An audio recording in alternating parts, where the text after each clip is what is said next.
Hola, ¿qué tal? Soy Patti y hoy tengo algo muy importante que decirles. Yo siempre leo sus comentarios y lo que me piden. Eh, Hoy quiero darle gusto eh, a una de mis suscriptoras que me dijo, Patti, recomiéndanos libros para los niños. Ay, entonces a mí me dio mucho gusto que me regresen a mi lugar. Me encanta también recomendar y amo a los niños que quieran aprender y que las mamás me digan cómo iniciar estas lecturas en los niños.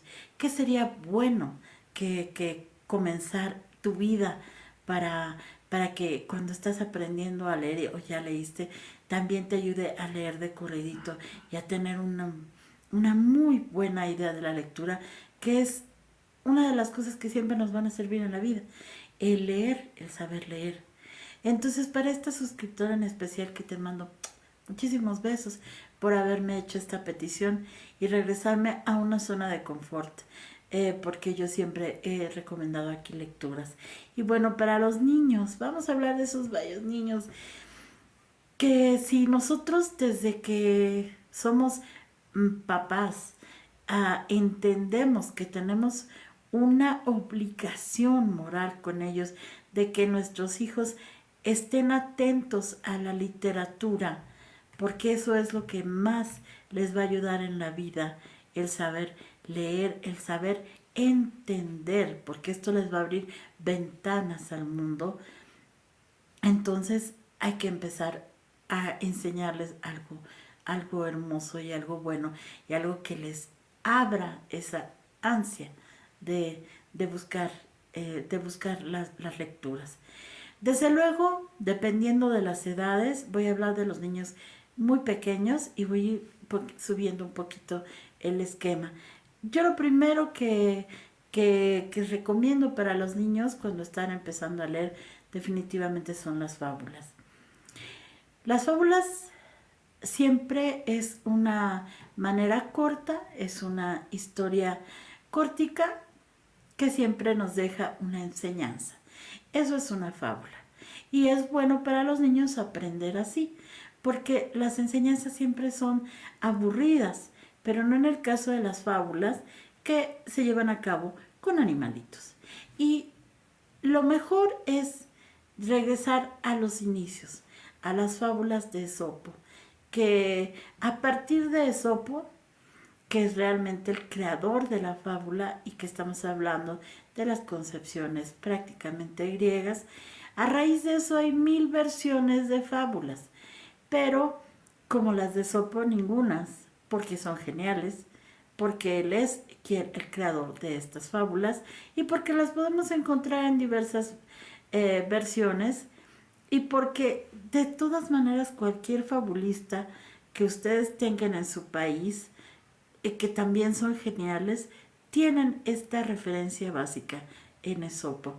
Entonces yo comenzaría recomendándoles las fábulas de Esopo, que busquen una edición económica de letra grande, de preferencia de letra grande, con poca ilustración, la necesaria y la justa para que el niño comience a leer. Y entonces nos vamos a encontrar con las hermosas historias de la cigarra descuidada y las hormigas previsoras, que es una de mis fábulas favoritas y es Esopo. Entre que la cigarra canta y baila, mientras aquellas hormiguitas van camine, camine, camine, camine, para que en el momento del invierno que ellas no puedan salir por comida, ya tengan en su casita toda la comida suficiente. Y entonces llega la cigarra y les dice, es que denme de comer porque yo me la pasé cantando todo el verano y rumbeando todo el verano. Y entonces las hormigas le dicen, pero es que tú hiciste mal y nada más estar cante y cante, debiste trabajar, debiste ser previsor de las condiciones de tu propia vida. Esta fábula, con esto ya les doy la primera muestra de lo que vamos a encontrar en Esopo y que a los niños los va a abrir a un mundo maravilloso donde está la fábula siempre referida a esta a este recurso de que nos da la sabiduría de por qué son las cosas. ¿Por qué las hormiguitas tienen que estar, recoge y recoge sus semillitas para que no les falte nada, mientras esta cigarra cantadora todo el tiempo se la pasó entre baile y baile, y cuando llegó el invierno no tenía que comer?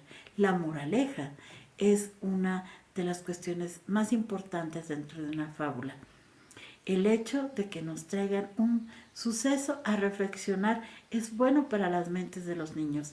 Abre el proceso de aprendizaje y el proceso de reflexión en ellos. Por eso es que mi primera recomendación son las fábulas, y concretamente las fábulas de Esopo, las que son las primeras, las que son de las que parten todos los fabulistas en el mundo. Y claro que hay muchos grandes y reconocidos, pero yo comenzaría con las de Esopo, por este asunto de la moraleja. Y porque de verdad una moraleja hace a un niño pensar. Y lo que necesitamos en esta etapa es que el niño aprenda a leer y también a pensar y a discriminar. Entonces, lo bueno de lo malo, aquello que le sirve es la vida y aquello que no le sirve. Por eso, yo les aconsejo como primer acercamiento de un niño a las lecturas, las fábulas y las fábulas de Esopo. Después hay algo que me gusta mucho cuando el niño ya sabe leer, que es prácticamente Platero y yo, de Juan Ramón Jiménez, un gran escritor español que nos presenta este cuento de Juan Ramón, que se llama Platero y yo. Platero es un burrito, es un animalito que quiere muchísimo, eh, y que se bebe las estrellas en la cubeta porque se reflejan en donde él come. Él toma su agua, perdón, y bueno, también come, se alimenta, ¿no? Platero. Pero toda la circunstancia de la lectura de Platero nos va a llevar inevitablemente a la poesía de Juan Ramón Jiménez. Y esta poesía es lúcida, es maravillosa y sencilla. Entonces, este libro lo tienen que leer los niños, porque si en uno primero en las fábulas los concientizamos, hacemos abrir su razonamiento, en su segunda lectura, que puede ser Platero y yo, que debe ser Platero y yo, definitivamente los acercamos a la parte sensible, a la poesía, a esa vida de Platero que está llena de emociones, de aventuras, pero de un escribir maravilloso que es totalmente poético. Entonces los acercamos a la poesía a través de una bella historia que es la historia de Platero y yo, que es la historia de Platero y todos nosotros. Es la historia donde nos encontramos con la poesía. Así es que yo se los recomiendo con todo cariño, y me parece insustituible que fuera la segunda lectura para los niños. Después, ya más avanzadita la edad, desde luego, podemos ir subiendo en este asunto de las lecturas, y desde luego tenemos a Tom Sawyer. Que a los niños y a las niñas les gustan las aventuras, y las aventuras de Tom Sawyer siempre son excelentes y maravillosas, y pues yo recomendaría a Tom Sawyer, desde luego que sí. Tom Sawyer nos abre la expectativa del suspenso, de, de todo este mundo, de los niños en Londres, bueno, yo creo que Tom Sawyer es una de mis novelas favoritas, y entonces de todas maneras estamos situándonos todavía en las lecturas infantiles, en las lecturas necesarias para un niño. Y de ahí nos podemos seguir también con otro tipo de lecturas, como son de los Apeninos a los Andes. También encuentren ese libro. Y pues Moby Dick, que también me encanta esta lectura de Moby Dick. Y así podría seguirme hasta el infinito, pero por hoy voy a parar. Pero estas son mis recomendaciones para ustedes, mis queridos y queridas amigas. Así acercamos un poco a los niños a la lectura. Y ahora, ¿qué nos recomiendo?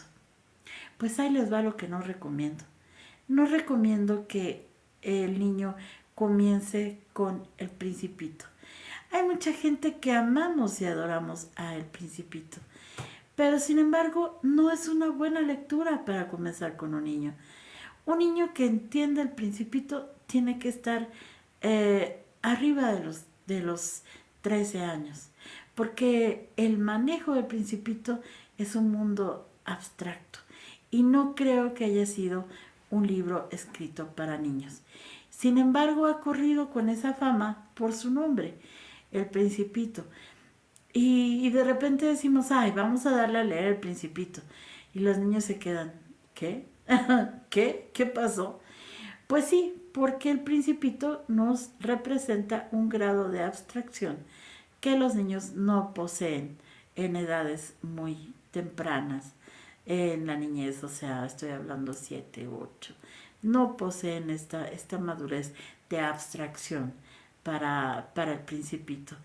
¿Qué no les recomiendo? La lectura del Principito debe ser posterior a todas estas lecturas que dije, enfrentarnos a la aventura, a las cosas sencillas, al cuento que nos da cosas que aprender, pero no al Principito.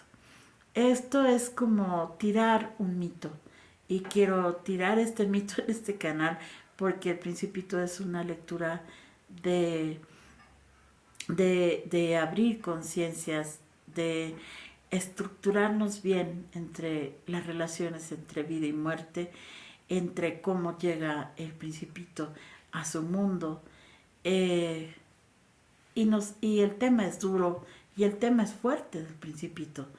No es cualquier tema. Entonces no nos dejemos llevar por el nombre y entonces digamos, ay, esto es para los niños, porque no es para los niños. Entonces no es una lectura juvenil donde hay cuestionamientos claves que se dan en el Principito, donde hay estos niveles de abstracción en los que comienza con las figuras. Lo bueno del Principito es que es un libro que fue también dibujado por su propio autor. Entonces, allí tenemos varias dinámicas de pensamiento abstracto que deben de ser ejecutadas por mentes más grandes, porque si cometemos el error de dárselos a niños, por ejemplo, que están en la primaria, realmente se van a quedar un poco con la pregunta de qué es esto, ¿sí? Incluso por los mismos dibujos intencionales del autor en en los que ya hay esta capacidad de transformar la realidad y decirnos que ves en el sombrero y él ve un elefante y el otro ve un sombrero y todos donde está esta oveja y todos estos inicios del Principito ya nos hablan de un libro de complicada lectura que definitivamente se ha subestimado en el sentido de que es un libro escrito para niños. Caso semejante, Alicia en el País de las Maravillas. Alicia en el País de las Maravillas no es un libro de niños, es un libro para los adolescentes.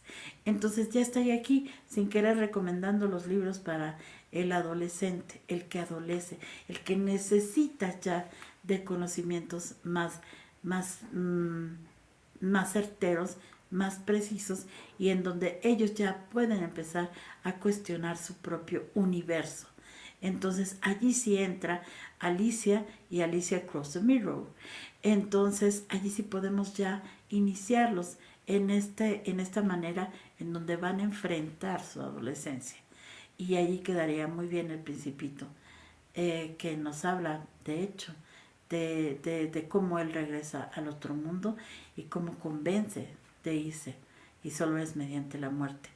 Y en el caso de Alicia, Alicia es un libro complicado, es un libro escrito por un matemático, Carol Lewis, y que definitivamente no es tampoco para niños, aunque las adaptaciones de Disney sean prodigiosas, pero finalmente cuando se pone en las actitudes de las princesas de Disney, pues yo siempre he cuestionado cuando dibujan a Alicia, porque Alicia en ningún momento dado es princesa, es, es todo un personaje que matemáticamente pasa a otra dimensión, lo cual es una fortuna para quien lo lee y es la fama del escritor, de uno de los grandes escritores ingleses.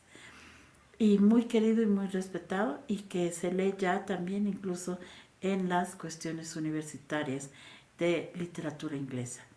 Bueno, esas fueron mis recomendaciones, como verán son muchas, pero les van a pasar rapidito los libritos. Y si tienen ustedes algo que hacer, pues bueno, también por allí hay un correo de sugerencia o me pueden decir en la caja de comentarios cómo les pareció este video y si ustedes tienen alguna pregunta más. Pero esas son mis recomendaciones. Me despido, mi corazón es suyo. Pásenla muy bien y que sus niños reciban lo mejor de este canal.